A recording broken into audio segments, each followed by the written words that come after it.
What does Islam say about the universe and creation?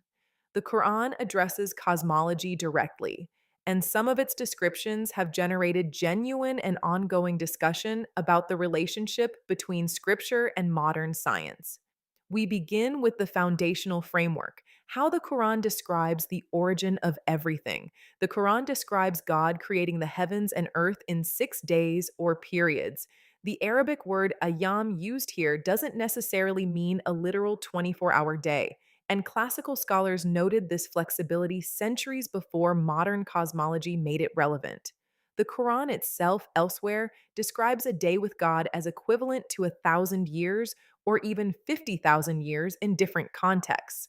This built in flexibility in the language has allowed for considerable theological room in how Muslims understand the timescale of creation without abandoning the basic framework of sequential divine creative acts. The Quran's approach to creation is fundamentally different from a scientific textbook.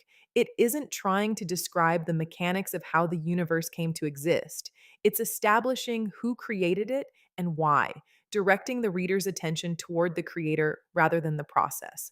But within that framework, specific descriptions appear that have attracted enormous attention from both Muslim and non Muslim scholars, trying to understand how ancient scripture and modern discovery relate to each other. What strikes careful readers of the Quran across every generation is the consistent invitation to look at the natural world as a system of signs. The Arabic word for the verses of the Quran, ayat, is the same word used for these signs in nature. The alternation of day and night, the diversity of languages and skin colors among humanity, the water cycle, the movement of celestial bodies, all are repeatedly presented not as neutral facts but as evidence pointing toward the divine. This isn't a coincidence of vocabulary, it's a deliberate theological claim. The book and the universe are both readable and both point toward the same source. If you want to go deeper on how Islamic theology approaches science, reason, and the natural world, I have a full long video on this channel covering the Islamic Golden Age, when Muslim scholars built the foundations of algebra, optics, and medicine. It's one of the most overlooked stories in all of intellectual Scene 2 history. Takes us to two specific Quranic descriptions that have attracted the most attention from scholars interested in the relationship between Islamic scripture and modern cosmology.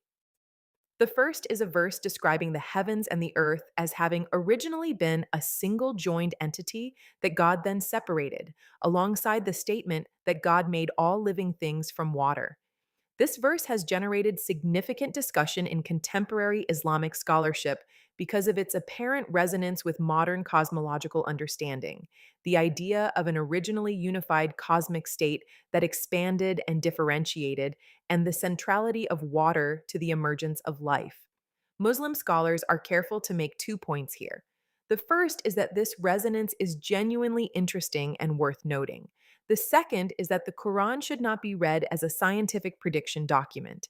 Its purpose is theological, not scientific, and reading specific modern theories into ancient text can distort both the text and the science. The second frequently discussed verse is one that describes God as having built the heaven with power, adding that he is expanding it. This phrase, in Arabic, wa inalamusyun, has been connected by some contemporary scholars to the modern discovery of an expanding universe, first established scientifically in the 20th century. Again, the scholarly response is nuanced. Some find the resonance genuinely significant. Others urge caution against what they call scientific tafsir, interpreting Quranic verses through the lens of current scientific theories that may themselves be revised in the future. What mainstream Islamic scholarship consistently emphasizes is that the Quran is not in competition with science. It occupies a different domain. Science asks how the universe operates. The Quran asks why it exists and what it means. These are not the same question, and they are not answered by the same methods. The great Muslim scholars of the Golden Age, Ibn al Haytham, al Biruni, al Khwarizmi, understood this completely. They pursued scientific knowledge rigorously precisely because Islamic theology told them the natural world was worth studying, created with order and wisdom, legible to human reason. Their science and their faith were not intention, they were expressions of the same underlying commitment to understanding what God had made. Does this relationship between science and faith surprise you? Comment below. I genuinely like to know what you Scene think. 3 Brings us to what the Quran ultimately says creation is for, and why that purpose shapes how Muslims relate to the natural world. A verse at the heart of Islamic theology describes God saying to the angels, I am placing a Khalifa on the earth. The word Khalifa means steward, trustee, or vicegerent, someone given authority over something that doesn't ultimately belong to them, with the responsibility to manage it according to the owner's wishes. This is the foundational Islamic statement about the human relationship to the natural world, not ownership, but stewardship. The earth belongs to God. Humans are its custodians. This has significant implications. Because the natural world is a creation of God and a system of divine signs, it carries an inherent sanctity that the Islamic ethical framework takes seriously. Causing unnecessary harm to the environment, wasting resources, treating the natural world as infinitely expendable. All of these sit uneasily within an Islamic worldview that describes even a single tree as having been placed with wisdom. And that includes the well being of animals, water sources, and the earth itself within the scope of Islamic ethical concern. Classical Islamic jurisprudence developed an entire category, Haima, designating protected zones of land and water that couldn't be exploited, essentially a medieval precursor to conservation law. The Quran's repeated instruction to reflect on the natural world is not decorative. It's the core of what the relationship between a Muslim and the created universe is meant to be: attentive, grateful, curious, and responsible.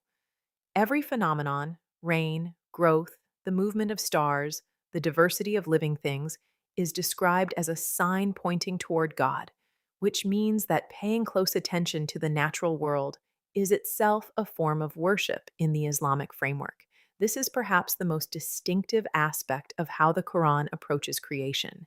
It refuses the separation between the sacred and the natural.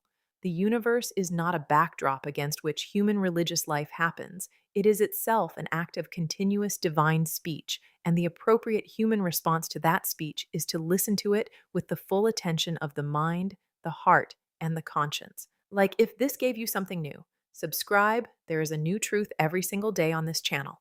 I'm Noor. This is Islam with Noor. Thank you for listening.